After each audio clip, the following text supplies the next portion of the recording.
Assalamualaikum warahmatullahi wabarakatuh. Ciri-ciri sebuah rumah atau tempat usaha apabila tempat tersebut dikirimi sihir atau santet, serta cara menghilangkan pengaruh sihir dan santet tersebut. Insya Allah, caranya akan mustajab dan bisa Anda lakukan sendiri. Jadi kita tidak perlu harus mengundang orang lain, apalagi orang pintar. Cara ini bisa kita lakukan sendiri dan insya Allah lihat hasilnya yang sangat luar biasa. Tentunya atas izin Allah Subhanahu wa Ta'ala. Sebelum saya membahas lebih lanjut, saya ingin menjelaskan lebih dahulu sebab atau penyebab sihir santet itu ada di rumah kita. Karena sihir ini tidak terjadi atau ada di rumah kita selalu akibat dikirim oleh orang lain ataupun musuh-musuh kita atau orang-orang yang tidak suka dengan kita. Karena bisa saja kita sendirilah yang mengundangnya tanpa kita sadari. Contohnya misalnya, rumah pernah ditanami atau dipasangi jimat-jimat tertentu dengan tujuan semisal untuk penolak bala, penarik rezeki, penglaris, dan lain sebagainya. Namun, caranya bertentangan dengan aturan atau akidah Islam. Lalu contoh berikutnya, semisal penghuni rumah memiliki ilmu-ilmu, pusaka atau amalan-amalan yang menyimpang bahkan musyrik di hadapan Allah Subhanahu wa Ta'ala. Atau juga memang karena di rumah kita ada yang jahil, mengirim, mengendalikan, menanam, menabur sihir di tempat kita atau rumah kita. Lalu apa saja efek samping apabila rumah ada jimat-jimat yang sengaja dipasang dengan tujuan semisal untuk penolak bala, pelancar rezeki, penglaris. Untuk penolak bala, biasanya rumah tersebut memang bisa saja menolak bala dalam jangka pendek.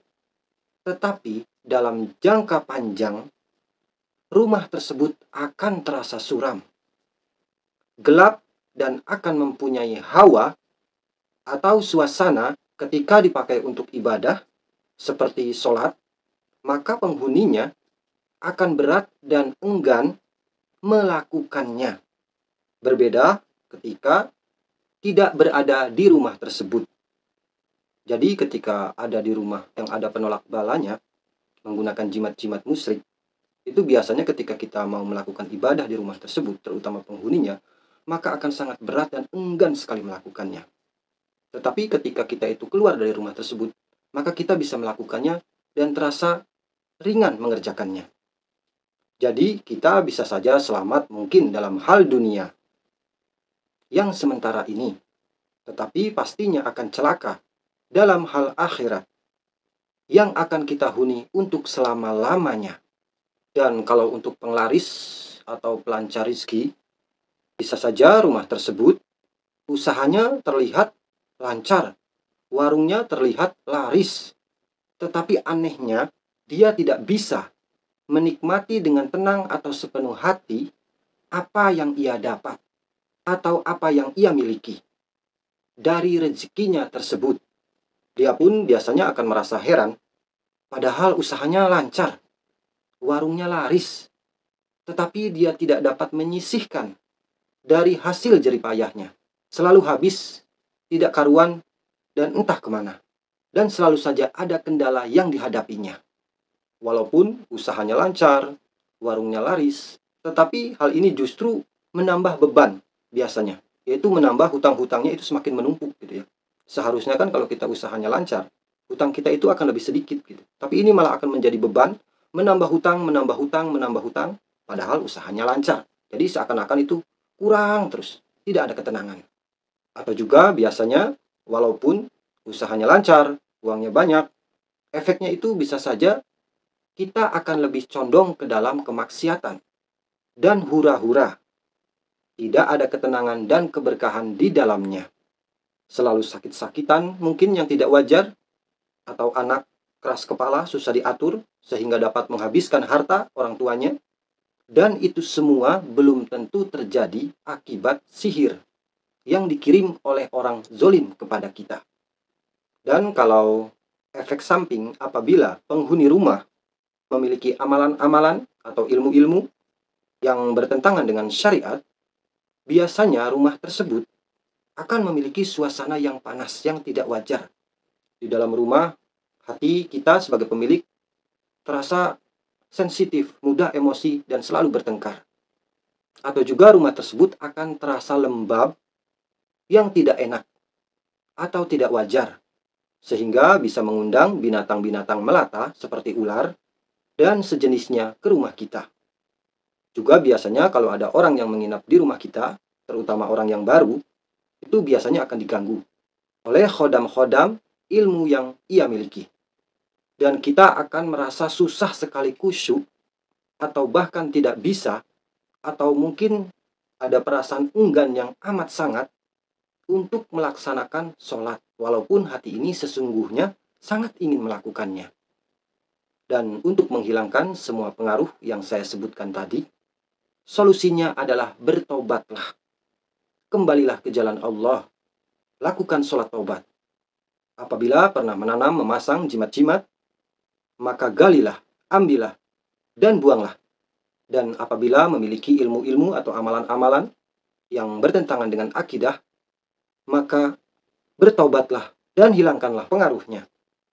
Dengan cara bisa saja kita minta diruqyah oleh ustadz-ustadz terdekat untuk melunturkan dan menghilangkan pengaruh ilmu-ilmu dalam diri kita. Lalu sesali dan bertobatlah, kembali ke jalan Allah.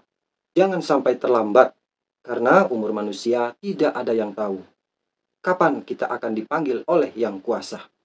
Sebab dosa yang tidak akan diampuni oleh Allah Subhanahu wa Ta'ala adalah menyekutukan Allah, mati dalam keadaan musyrik. Na'udzubillahi min dzalik. Dan sihir yang datang karena kita undang, ini tidak bisa dicegah atau dihilangkan pengaruhnya di rumah kita hanya dengan doa-doa perlindungan atau membacakan ayat-ayat ruqyah atau ayat-ayat suci Al-Quran. Akan sia-sia apabila dalam diri ini belum benar-benar bertobat dan menyesali atas apa yang sudah kita lakukan. Berbeda apabila sihir santet tersebut ada karena memang kiriman orang-orang zolim. Berikut ini adalah tanda-tanda apabila di rumah kita dikirimi sihir santet oleh orang zolim. Dan di akhir video nanti, saya akan membagikan cara menghilangkan pengaruhnya dari sihir yang memang dikirim oleh orang yang zolim, agar rumah kita terbebas dari sihir-sihir dan santet tersebut. Pertama tandanya adalah sering terjadi pertengkaran satu dengan yang lainnya di rumah kita. Pertengkaran ini sering dipicu oleh hal yang sepele, dan ini sering terjadi terus-menerus. Seakan penghuni rumah apabila di rumah tersebut hawanya itu sensitif, risau, mudah emosian. Maka tentunya hal ini akan berdampak hubungan yang kurang baik dengan anggota keluarga di dalam rumah tersebut. Lalu tanda yang kedua adalah hawa rumah akan terasa panas, ataupun sebaliknya, rumah akan terasa sangat lembab. Rumah akan terasa panas, terutama di malam hari. Walaupun mungkin sudah menyalakan AC atau kipas angin, panas di sini tiba-tiba akan bercampur dengan hawa atau perasaan dingin. Ketika dihidupkan AC atau kipas angin, maka timbullah panas dingin yang tidak enak dirasakan dan susah dijelaskan dengan logika. Atau juga rumah akan terasa lembab yang tidak sewajarnya, sehingga sering didatangi binatang-binatang seperti ular yang kadang kita pun bingung entah dari mana datangnya. Lalu tanda yang ketiga adalah penghuni rumah sering merasakan adanya makhluk halus atau jin, sehingga sering ada suara-suara yang tidak jelas sumbernya. Sering melihat kelebatan-kelebatan, bayangan yang melintas sekilas di rumah tersebut. Lalu tanda yang keempat adalah makanan akan cepat basi. Makanan di rumah yang terkena gangguan sihir, maka anehnya makanan tersebut akan lebih cepat basi daripada biasanya. Ini sering terjadi di mana rumah tersebut mempunyai usaha di bidang kuliner dan sejenisnya. Lalu tanda yang kelima adalah rumah akan terlihat suram, kotor, dan sering ada bau-bauan yang tidak enak. Rumah yang terkena gangguan sihir atau kiriman sihir, walaupun rumah sering dibersihkan, dia akan terlihat seakan-akan selalu terlihat kotor atau suram, tidak bercahaya. Seperti ada suatu energi yang menutupnya yang susah dicerna dengan akal. Dan sering tercium bebauan yang tidak diketahui atau susah diketahui sumbernya. Lalu tanda yang keenam adalah penghuni rumah sering sakit-sakitan. Sakit-sakitan di sini terkadang sakitnya itu tidak wajar.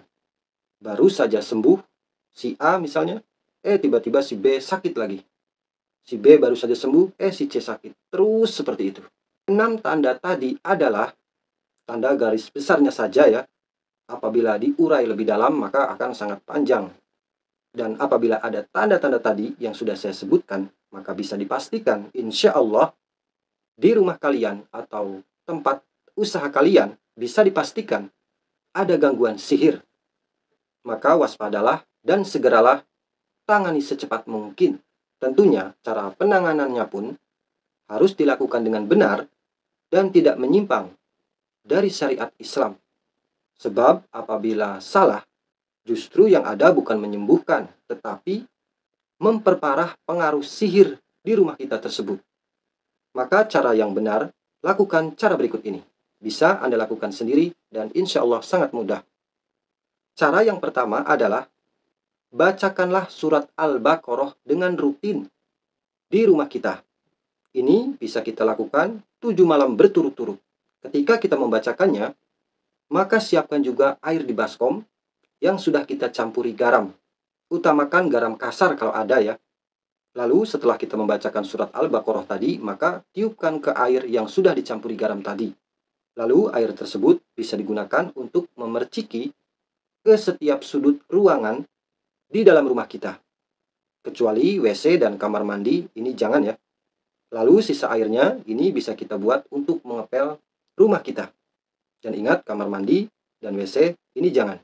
Dan apabila setelah 7 malam berturut-turut kita lakukan sampai selesai atau tamat, maka selanjutnya minimal dalam 1 minggu itu kita bisa membacakannya 1 kali saja. Misalnya setiap malam Jumat atau setiap malam Rabu gitu. Tidak harus seperti sebelumnya atau pertama-tama kita akan melakukannya, yaitu 7 malam berturut-turut.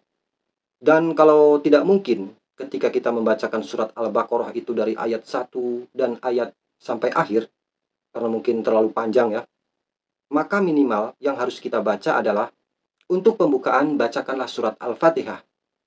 Ini bisa kita baca 1 kali ataupun 3 kali. Dan setiap selesai kita membacakannya, maka tiupkanlah ke air di baskom yang sudah kita campuri garam tadi. Lalu selanjutnya bacakanlah surat Al-Baqarah ayat 1 sampai 5. Ini bisa kita bacakan 1 kali ataupun 3 kali diulang-ulang. Surat Al-Baqarah ayat 102. Ini pun bisa kita baca 1 kali ataupun 3 kali. Lalu surat Al-Baqarah ayat ke-255 atau lebih kita kenal dengan ayat kursi. Ini pun bisa kita bacakan 1 kali ataupun 3 kali ya. Dan setiap selesai membaca agar ditiupkan ke air di baskom yang sudah dicampuri garam tadi.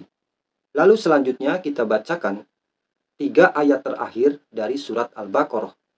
Yaitu surat Al-Baqarah ayat ke-284, 285, dan terakhir 286. Lalu bisa kita tambahkan agar lebih afdol, kita bacakan surat Al-Ikhlas, Al-Falaq, dan surat An-Nas. Lalu mengapa harus surat Al-Baqarah? Karena dalam sebuah hadis, Nabi menjelaskan bahwa apabila rumah dibacakan surat Al-Baqarah, maka setan akan lari dari rumah tersebut.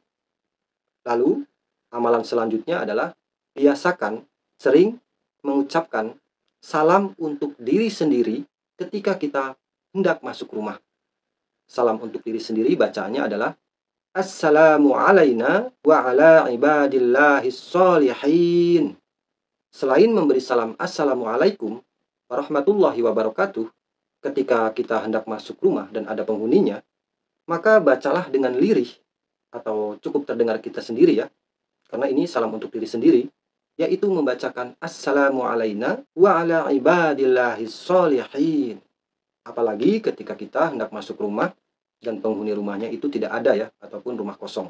Lalu selanjutnya adalah, atau cara yang terakhir adalah, bacalah dan amalkanlah doa perlindungan dengan rutin. Terutama diamalkan di saat pagi dan petang, atau di saat sesudah sholat maghrib dan sesudah sholat subuh. Karena doa ini adalah suatu doa yang sangat-sangat mustajab apabila kita benar-benar dan rutin mengamalkannya. Karena doa ini langsung diajarkan oleh Nabi kita Muhammad Shallallahu Alaihi Wasallam. Doanya adalah Bismillahillazi la yadurru ma'asmihi syai'un fil ard wala fis sama wa huwas sami'ul alim. Dengan nama Allah yang bila disebut segala sesuatu di bumi dan di langit tidak akan berbahaya. Dialah yang maha mendengar lagi maha mengetahui. Sekian, mudah-mudahan bermanfaat.